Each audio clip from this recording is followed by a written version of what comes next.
ఈ పరిపాలన 5 ఏళ్లలో 5వ స్థానం నుంచి 3వ ఆర్థిక అతిపెద్ద దేశంగా భారతదేశం ఎమర్జ్ కాబోతుంది. ఇది మన దేశానికి గర్వకారణం. ఇంకొక పక్కన ఆయన కల వికసిత్ భారత్ 2047, మనందరి కల వికసిత్ ఆంధ్రప్రదేశ్. ఇది మనందరం ఒక కలగా పెట్టుకొని ముందుకు పోవాల్సిన అవసరం ఉంది. అదే సమయంలో మనందరి ఆలోచన పేదరికం లేని సమాజం, zero poverty nation, zero poverty state, zero poverty నియోజకవర్గం.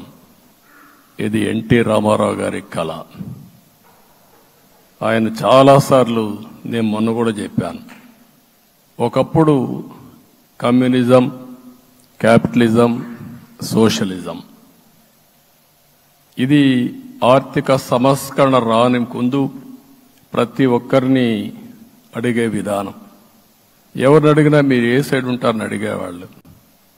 అలాంటి సమయంలో ఎన్టీ రామారావు గారిని మీరు ఏ ఇజాన్ని నమ్ముతారో చెప్పమంటే, నాకు ఈ ఇజాల గురించి తెలియదు, నాకు తెలిసింది ఒకే ఒక ఇజం, అది హ్యూమనిజం అని చెప్పిన ఏకైక నాయకుడు భారతదేశంలో ఎన్టీ రామారావు గారు. ఆయన ఆ రోజు చెప్పింది పేదరికం లేని సమాజాన్ని సృష్టించాలని, పేదవాళ్లే దేవుళ్ళు, సమాజమే దేవాలయం అని చెప్పిన వ్యక్తి. ఆ కళని సాధికారం చేద్దాం. అదే నేను నిన్న చెప్పినప్పుడు కూడా, ఈ దేశం అభివృద్ధి కావడంలో ఎలాంటి అనుమానం లేదు.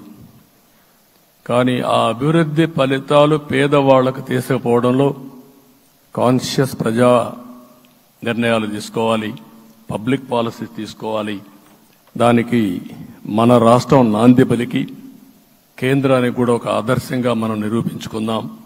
దానికి మీరందరూ కూడా మీ స్థాయిల్లో మీరు చేయాల్సిందిగా నేను కోరుకుంటూ, ఈరోజు ప్రజలందరికీ విజ్ఞప్తి చేస్తున్నాం. మీరు ఓట్లేశారు, మమ్మల్ని గెలిపించారు, మీరు గెలిచారు, మీ పని అయిపోలేదు. కానీ మమ్మల్ని అనునిత్యం ఆశీర్వదించుతూ నడిపించే బాధ్యత ప్రజల్ని తీసుకోమని పూర్తిగా కోరుకుంటున్నాం. ప్రజాస్వామ్యంలో ఎప్పుడు కూడా ఓట్లేసి బాధ్యత లేకుండా ఉండేవాళ్లు, కావాల్సింది అడిగేవాళ్లు. నిన్న ఎన్నికల్లో చాలా మందిని చూశాను. ఫస్ట్ టైం పోలింగ్ ప్రారంభం అవుతానే అరాకొర వచ్చేవాళ్ళు. పోలింగ్ స్టేషన్లో కూడా మనుషులు ఉండేవాళ్ళు కాదు. కొంతమంది మధ్య తరగతి అబోవ్ ఉండేవాళ్ళైతే ఎప్పుడో మధ్యాహ్నం పైన పోదామని ఇంట్లో లీజర్గా పడుకునేవాళ్ళు. మధ్యాహ్నం పైన కూడా ఖాళీగా ఉంటే వచ్చేవాళ్ళు. ఎండలు ఎక్కువ ఉంటే కొంతమంది అవాయిడ్ చేసేవాళ్ళు. అందుకే మొన్న ఎన్నికల్లో మీరు చూస్తే ఫస్ట్ అవర్లో ప్రతి ఒక్క పోలింగ్ స్టేషన్ ఫుల్గా క్యూలు ఉన్నాయి. ఆ క్యూలు కంటిన్యూ అయింది. మీరు చూస్తే రాత్రి 2 గంటల వరకు క్యూలో నిలబడుకొని ఓట్లు వేశారంటే వాళ్ళ బాధ్యత వాళ్ళు నెరవేర్చారు.